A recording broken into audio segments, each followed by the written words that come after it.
आपण मैंने जानिथिबे छोटठू बड़ पर्यंत कलरा खाइबा को भल पाआंतिनी। बहुत कम लोग कलरा को पसंद करती, कलरा साग को, कलरा परिबा पई। मिठा चीनी एसबूर आदर अधिक, एगुड़ी को लोक मैंने खाइबा को पसंद करती। किंतु सत कथाटा हूँ या आजिकल मिठा आउ चीनी खाइकी विभिन्न रोग आम आक्रांत होचे। आजिकल रोगर मुख्य कारण प्रथम डॉक्टर मना कर तुम चीनी खाओनी, तुम्हें खाइबार गुड़ को आड कर कंद को आड कर किंतु चीनी ठू दूरे रहिबाटा आम देह पाई भल।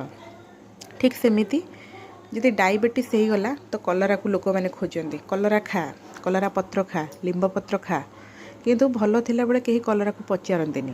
तेणुक आपण मैंने खाइबारे कलरा को आड करंतु, विभिन्न प्रकार ग्रीन वेजिटेबल्स को ऐड करंतु, खाआंतु, सुस्थ रुहंतु, और चीनी ठारू दूरे रुहंतु, गुड़ को खाआंतु।